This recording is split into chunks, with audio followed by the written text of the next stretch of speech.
Daniel Carter stood at the edge of the dirt, packed square, hands buried in the pockets of his weathered coat. The afternoon sun cast long shadows over the cracked earth, and the smell of dust and sweat clung to the air. Around him a crowd gathered. He hadn't come here for this. He hadn't come here for anything, really. These days he just wandered.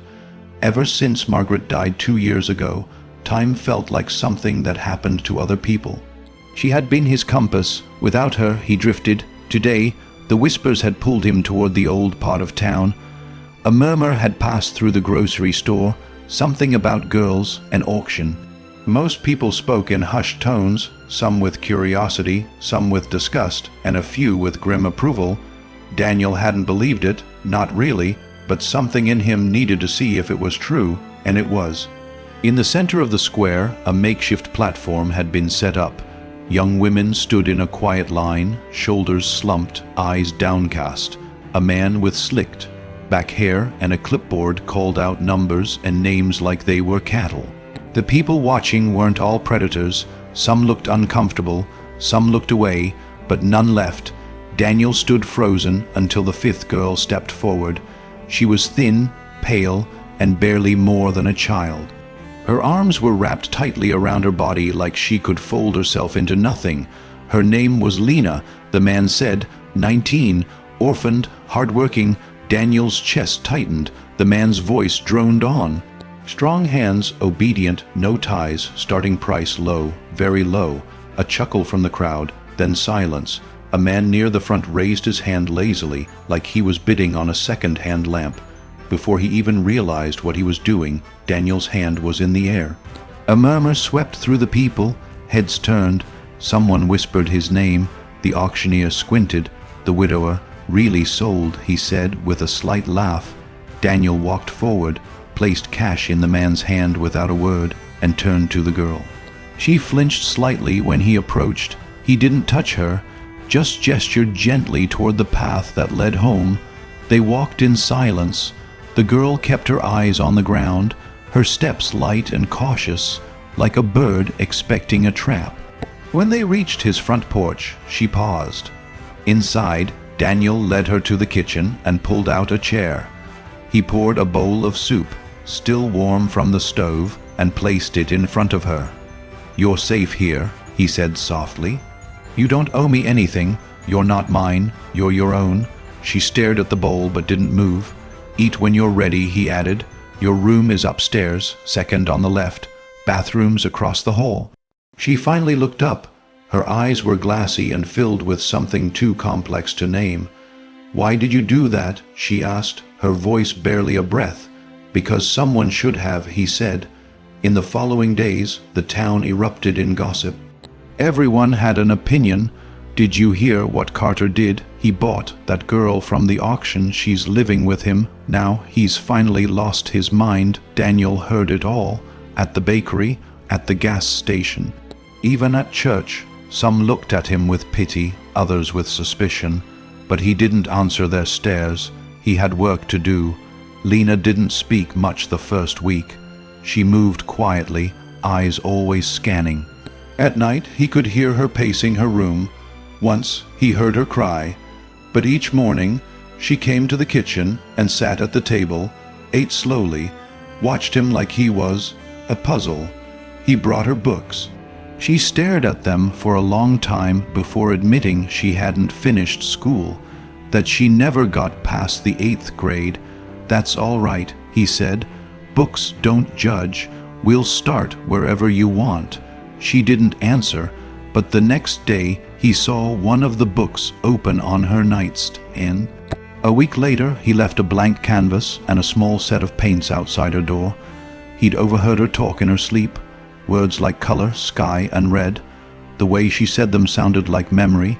"You used to paint," he said casually at dinner. She tensed. "How do you know you talk in your sleep?" She waited for him to say more, but he just stood and took their dishes to the sink. Eventually, she picked up the brush. Days grew longer. The sharp edges in her eyes began to soften.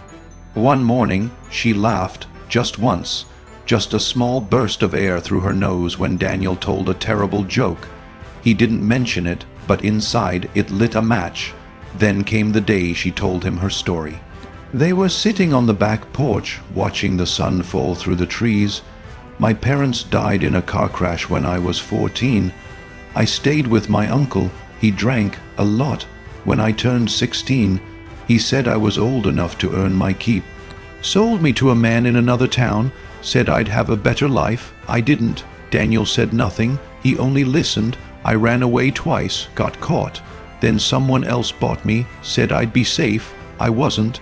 Last time I ended up here. That auction, I didn't care who took me anymore. I was just tired of being passed around. She turned to him.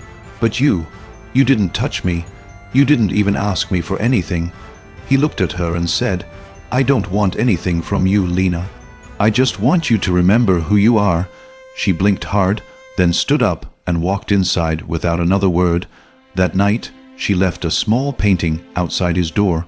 It was of a key held gently in a hand. A few weeks later, a knock came at the door. A woman with sharp eyes and a clipboard introduced herself as Karen, a social worker. We've had some complaints, she said, about a young woman living here. Under unusual circumstances, Daniel invited her in. Karen sat across from Lena in the living room. She asked careful questions. Lena answered everyone. He never touched me, she said. He didn't even ask why I cried at night. He just gave me space, gave me choices, gave me time. Karen asked if she felt safe. Lena smiled, the first real smile Daniel had seen on her face. I've never felt safer, she said. Karen stayed for tea. She looked around the house, noticed the books, the open paint jars, the framed photos of Daniel and his late wife. She made a few notes and looked up. I don't see any problems here, she said. I see something rare. When Karen left, Lena watched her from the window until her car disappeared. Months passed. Lena enrolled in night school. She painted constantly. Her style evolved, bold lines, bright colors. She painted what she remembered, what she hoped, and what she feared. She painted herself, and slowly she painted herself whole. One morning, Daniel found her brochure on the table. The town was hosting an art fair. Submissions were open. You should enter, he said. She looked at him. What if they judge me? Let them. Let them see who you are now. She entered 5 paintings under the title Unchained. The final one was placed at the center of the exhibit. It showed a girl, thin and hunched, chains around her wrists. Behind her, an older man offered a key. The girl wasn't looking at him. She was looking at herself in a mirror, finally unbound. The card beneath it read, not all who buy people want to own them. Some just want to return what was stolen. People stopped and stared. A woman cried softly. A teenager stood still for a long time. A man wiped his eyes. Is that the Carter girl? No. That's just Lena, and that's the man who gave her back her voice. The gossip faded. Years passed. On a warm spring evening, Lena stood on a stage in a cap and gown. Her name called out over the microphone. Cheers erupted from the audience. In the front row, Daniel sat with hands folded and eyes glassy with pride. When she took the podium, the room fell quiet. I was once sold like an object, passed from one hand to another. I thought I was trash, until someone taught me I was not. She pointed to Daniel. He didn't buy me. He rescued me, not by saving me, but by reminding me I was worth saving. The crowd stood to their feet. Later that night, they sat on the porch again. The stars blinked gently overhead. I start next week, she said. At the women's shelter, I want to help girls like me. They'll be lucky to have you, Daniel said. She turned toward him. Do you ever wonder why you really went to that auction? He looked out at the moonlit trees. Margaret used to say, when you feel empty, find someone who needs what you lost. Lena reached over and took his hand. Maybe I lost everything I never had, until I found you. They sat quietly, side by side, no longer broken, just whole.